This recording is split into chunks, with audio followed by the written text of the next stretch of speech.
The wife is a slave. Don't slack off on the housework. Pregnant with a big belly in my 9th month, I was pushed without hesitation by my husband, Daniel. It seems he was dissatisfied because I was lying down all the time, not doing housework due to the risk of premature birth. I didn't expect kindness from him and was used to being scolded. But today, Daniel's eyes were different from usual. Instead of enjoying tormenting her, it seemed like he was venting his great anxiety. "Oh, just give me alcohol, more alcohol." Daniel drank voraciously, spilling alcohol from the corners of his mouth. Before long, he was drunk and snoring loudly in the living room. Since I'm apparently a slave named wife, I cleaned up the empty cans and covered Daniel with a blanket so he wouldn't catch a cold.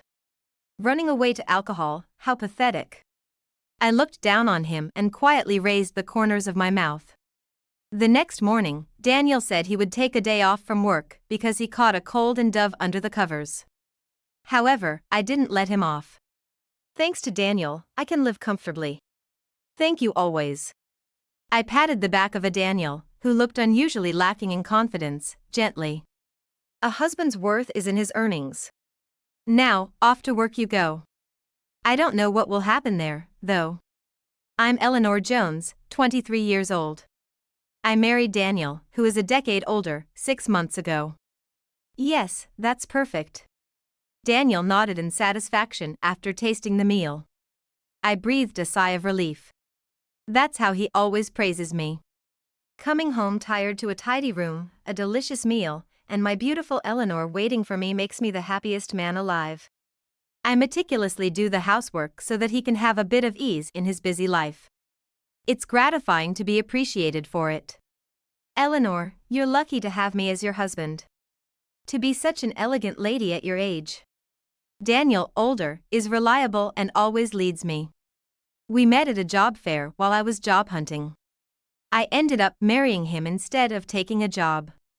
So, while my friends are working hard at their new jobs, it's true I live an elegant life as a housewife.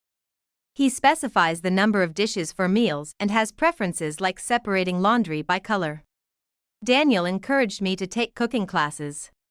So, I don't have too much spare time, but it's rewarding because Daniel acknowledges me with a smile. This meat is delicious. The best. It was expensive, wasn't it? You should be thankful to me. Daniel has always been good at studying and now works at a big company. Well, I guess I'm what you'd call an elite, Daniel once said. His slightly condescending attitude seems full of self-confidence and cool. And now, a new life is growing inside me. I believed our family would become even happier. The disturbance began when I was 3 months pregnant. 1, 2, 3, there are only 3 side dishes. That's strange, have my eyes gone bad from being too tired? Daniel exaggeratedly counted the dishes. I'm sorry. I haven't been feeling well. And? I've started experiencing morning sickness and can't move as I want to. Plus, the smell of food is so strong, it's hard to cook. Daniel listens to my story without moving an eyebrow. I was sharing my tough feelings, hoping he would understand, but it felt like I was just making excuses. I see. Daniel nods slightly, lifting his chin. Imagine this, Eleanor. We go to a restaurant, and the chef says, "Sorry, I'm not feeling well," and only serves an appetizer. Is that acceptable? I shake my head slightly. Next scenario. We go to a theater, and the actress says, "Sorry, I'm not feeling well," lies down on stage without makeup, and doesn't perform. Is that acceptable? I look down and shake my head again. Right, it's not. That's abandoning one's duties. If I were the customer, I'd be furious. But, what you're doing now, Eleanor, is just that. Daniel looks into my face, which is deeply bowed. Is Eleanor supposed to be a pet that I need to take care of? If a housewife doesn't do housework, she has no value. Are you fully intending to leech off me? I'm sorry. I apologize again in a barely audible voice. This is terrible. Imagine how I feel, having a gloomy wife right in front of me. And, why are your lips blue? Can't you at least put on some lipstick? Makeup is basic manners for women. Don't neglect that just because you're a housewife disconnected from the outside world. I'm sorry.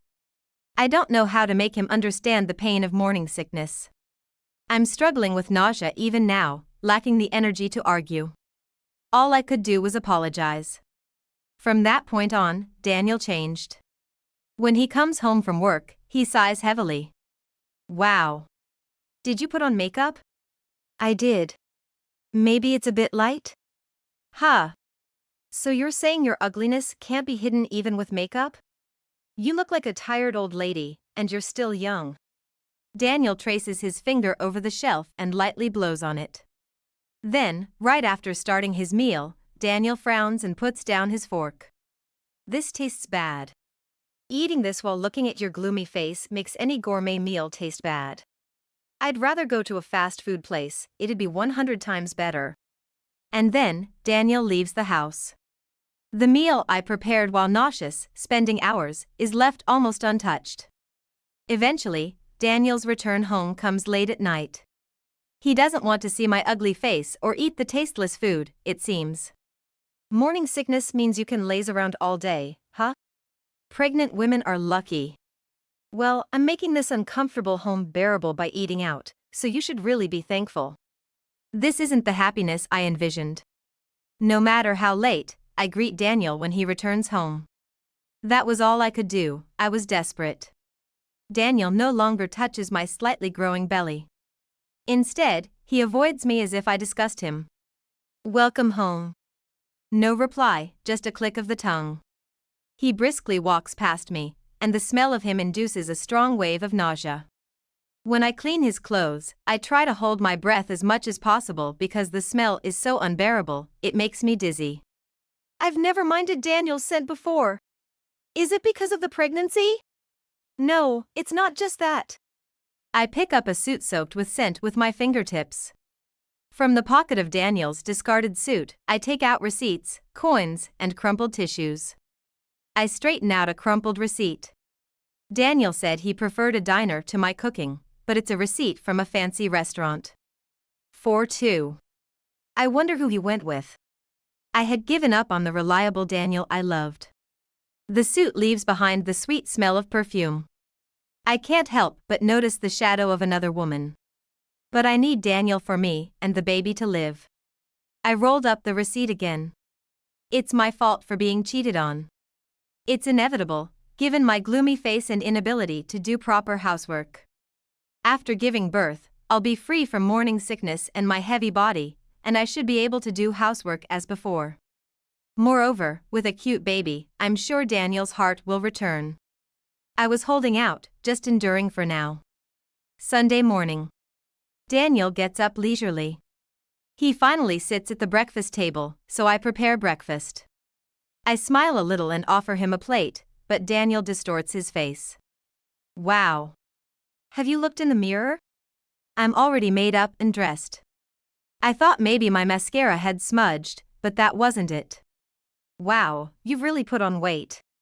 Not just your face, but your whole body shape has changed too much. My face heated up instantly. I usually don't talk back, but I couldn't help responding. It's because the baby in my belly is getting bigger. No, it's not just the belly. Your whole body has become sloppy. It feels like your butt has sagged, and your back is round. Spare me. If youth is your only asset, being unattractive defeats the purpose, doesn't it? Daniel took a weary sip of his coffee. Where did my young and cute Eleanor go? Daniel scrutinized me from head to toe. Do you know why I married you, Eleanor? Because you were young and cute. That's it.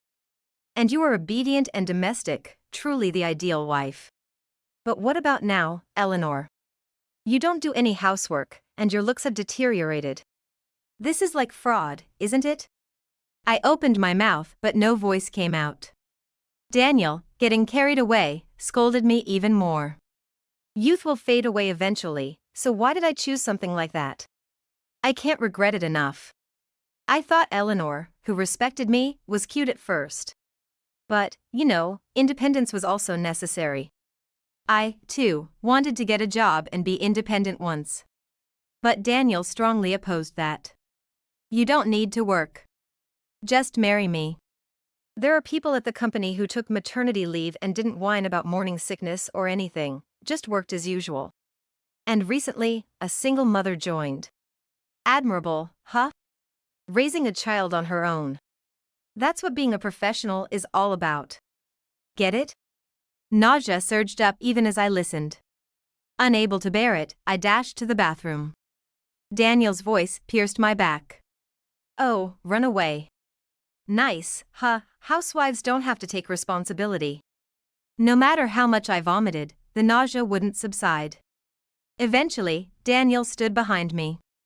Even seeing me cry and suffer, all he could say was, "That's disgusting." Without Daniel, me and the baby couldn't survive. So I had to endure. I chanted this to myself over and over again. Tears wouldn't stop. Underestimating me greatly, Daniel's attitude worsened day by day. Late-night returns were still better, he started staying out without any contact. And yet, he would smirk, "You should still prepare my meals," thinking I might not eat. I'm working hard, wearing myself out at work. Don't slack off on the simple job of a housewife. He would still leave restaurant receipts for two in his pockets. Enjoying a fancy dinner with someone else and then taking pleasure in tormenting me at home is crazy. But I can't survive without Daniel. I chanted it unconsciously again but stopped midway due to a tight feeling in my belly. Soon, the pain in my belly eased. Then, I felt a strong push from inside my belly. It was the first fetal movement.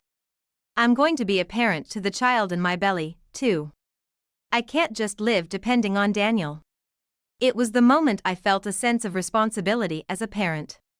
However, it's difficult to work and be independent while pregnant. I did the housework without upsetting Daniel too much, and when he came home, I took care of him diligently, saying, "Welcome back, you must be tired from work." With my morning sickness slightly eased, I was able to do a reasonable amount of housework. "Here's your meal." "Huh, you actually made dinner." As a wife, that's expected, right? But you must have plenty of time during the day, just lazing around while I'm slaving away at work. Ah, I'm envious. I wish I could be pregnant too. Thank you always, I said, looking down. Daniel looked down on me with satisfaction. It seemed like Daniel was still enjoying himself outside, but on the surface, things were peaceful. However, this peace did not last long. I developed a risk of preterm birth. Although I avoided hospitalization, I had to stay in bed at home, unable to do even the minimum housework. I spent my days just lying down, looking at my smartphone or tablet. Fortunately, it was a relief that Daniel was hardly home. I even thought it was good that he didn't care about me and was enjoying himself. But when he occasionally came home, I was harshly blamed. "You're sleeping again? Having a wife who just sleeps." I really drew the short straw. "Eating and sleeping, you're just like a cow." Weird, did I marry a cow? No matter how much he insulted me, since I was indeed just lying down, I apologized, saying, "I'm sorry." If I acted meekly, Daniel would be satisfied. That suddenly changed one day. It was the last day of my 10-month of pregnancy. Tomorrow would mark the beginning of the full term, and I was finally going to be relieved from bed rest. Daniel came home in the evening, unusually early, and started yelling at me with a red face as soon as he saw me. I hurriedly stuffed the tablet I was holding into the bed. "Are you lazing around again? While I'm working hard outside.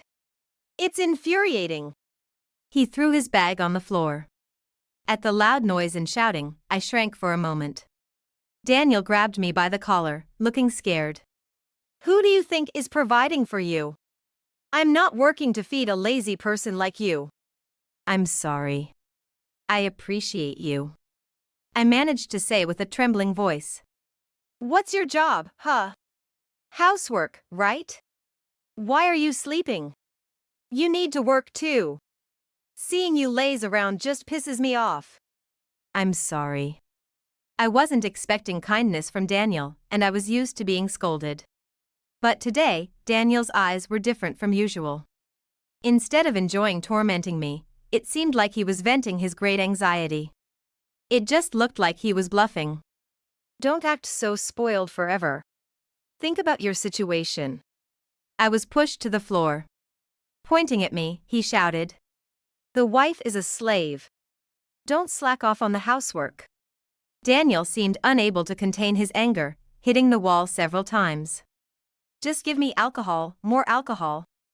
Daniel drank voraciously, spilling alcohol from the corners of his mouth. Before long, he was drunk, snoring loudly in the living room. Since I'm apparently a slave named wife, I cleaned up the empty cans and covered Daniel with a blanket so he wouldn't catch a cold. Running away to alcohol is pathetic. I looked down on him and quietly raised the corners of my mouth. The next morning, I woke Daniel up in time for work. But he just drank a glass of water and went to the bedroom. Hey Daniel, what about work? I asked softly, and Daniel groaned. Daniel is usually good with alcohol. And I think he barely drank last night before falling asleep. He didn't look too hungover. I'm taking a day off. Daniel mumbled into the duvet. I immediately checked his neck for a fever. You don't have a fever. Shut up, it's a cold. My throat hurts. My head hurts too. I'm gonna have a fever soon. Daniel brushed off my hand and covered his head with the duvet. Okay, then I'll make some porridge. If my husband says he has a cold, it's my duty as his wife to make porridge. I quickly prepared the porridge and presented it to Daniel. Eat this, then go to work. Huh? I told you, I'm taking the day off. Daniel replied with full energy. That's not okay. I smiled at him, but Daniel frowned and froze. I had cleaned up the living room he had messed up last night and was taking care of him. Feeling heavy yet working as a wife. So, I won't allow Daniel to take a day off from work either. I do the housework, and you work, Daniel. Thanks to you, I can live. Thank you always. Daniel fell silent, looking puzzled. I patted his back, which seemed unusually lacking in confidence. A husband's worth is in his earnings. Then, I forcefully got him ready and headed to the station to push him onto the train. I held onto his arm to make sure we didn't get separated. Come on, we have to hurry so you're not late. Huh? Why are you even coming with me? You're not feeling well, right? I'm worried, so I'll come too. Besides, I was going to shop near your office, so don't mind me. I intended to make sure Daniel didn't pretend to go to work and skip out. I'm not feeling sick anymore. Get off the train. That's good. But I said I was going shopping, remember? Why go all the way there? You could shop near our house. Daniel didn't seem to have the energy to yell amidst the crowd.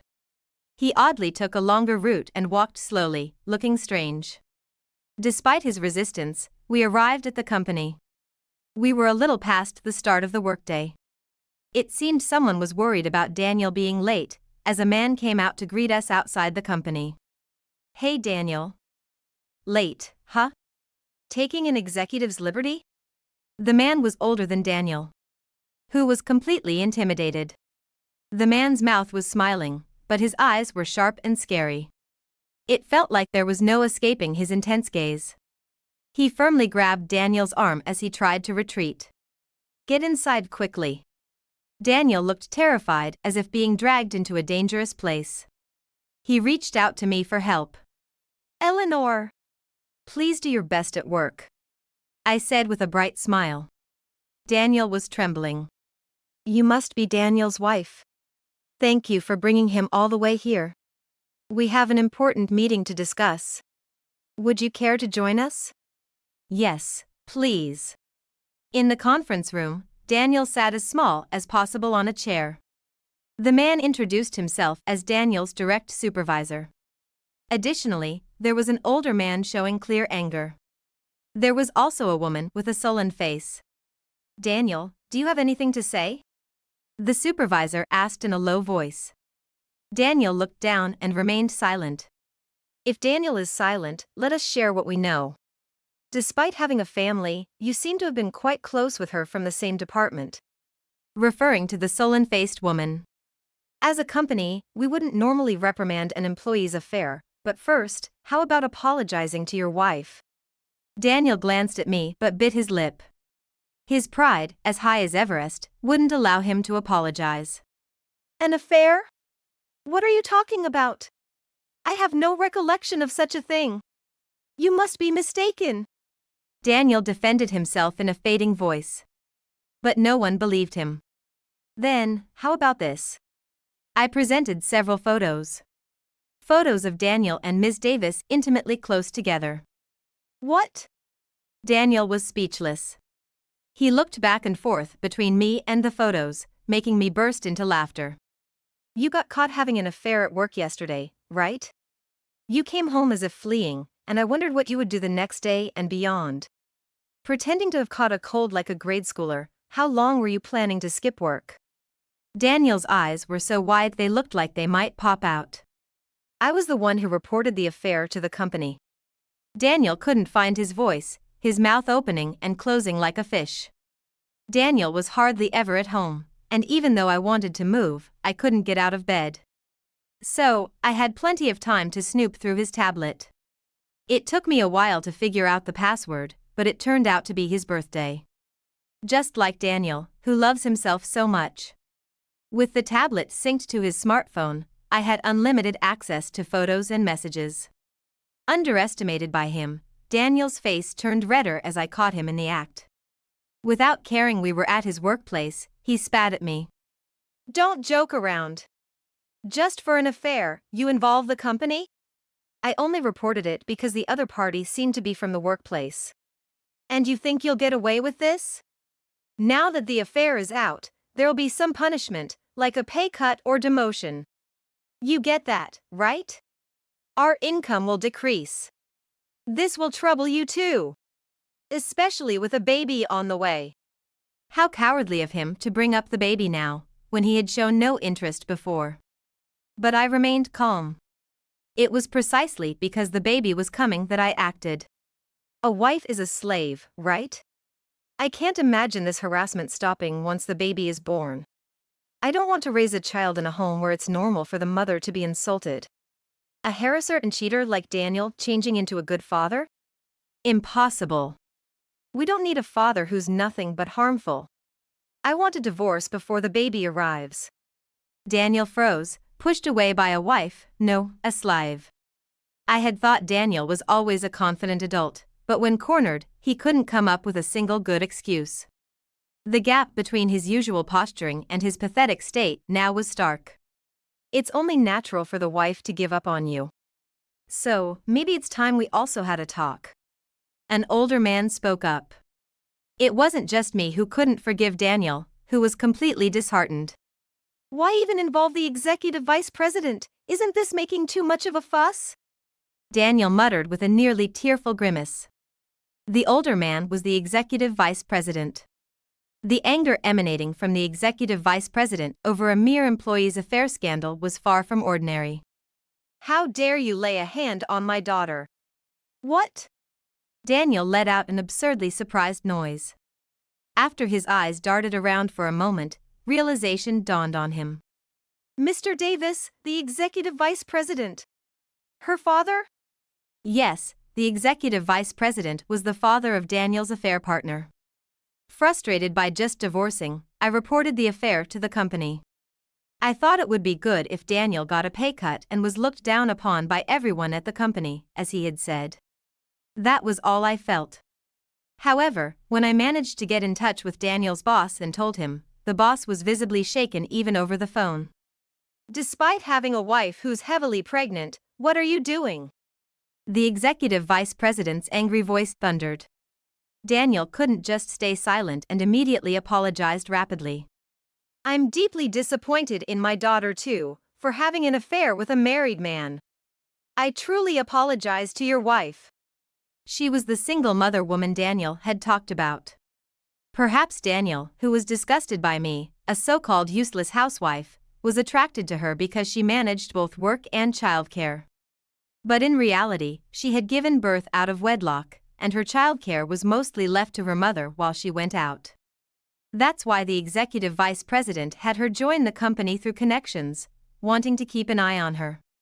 Though she still neglected her child, her surprisingly regular attendance had reassured the executive vice president. Little did he know it was to meet Daniel, a realization that was unbearable. I'm sorry. I've broken up with her. We're definitely over. I'm sorry. Daniel was just apologizing over and over. Yeah, I heard from my daughter that you've already broken up. The executive vice president said, then firmly grabbed Daniel's head. It's a wonder why people like you, with genes that shouldn't be passed down to future generations, seem to have no issue with fertility. An apology won't cut it. Even if we break up, your sins won't be erased. While my daughter had her faults, you still have a responsibility to bear. Huh? My daughter was pregnant. Oh. Daniel collapsed as if his bones had turned to jelly. It's not true. There's no child. It's okay. His feeble denial only ignited the executive's rage. Please, I'm sorry. Daniel was struck by the executive's iron fist. Looking up for salvation, Daniel saw the executive had turned into a complete monster, and the boss and the daughter were looking away. She seemed to have wanted to have the child and marry Daniel. She harbored resentment towards him. Though she was also at fault for cheating, Daniel, who toyed with her feelings, was the worst offender. The only one who met my gaze, Daniel blurted out. Eleanor, it's just terrible. Yeah, terrible. You are, Daniel. Having said my piece, I left the conference room. When I stepped out into the hallway, the crowd that had gathered quickly dispersed. It seemed like rubberneckers had gathered. Daniel no longer has a place in this company. Daniel's screams could be heard from the conference room. Later on, Daniel and I got divorced. I'd been thinking about divorce for a long time. I was just putting up with it because I felt sorry for you. Despite not wanting to admit he was dumped, our divorce proceeded smoothly. And then, the company's verdict was to fire him. He had braced himself for a pay cut or demotion, but the punishment was more severe. A normal person would have resigned due to the spread of rumors within the company, but Daniel, full of pride, wanted to cling to the prestigious company. He found it hard to accept his dismissal and protested vehemently. Actually, it was the result of me submitting various pieces of evidence to the company.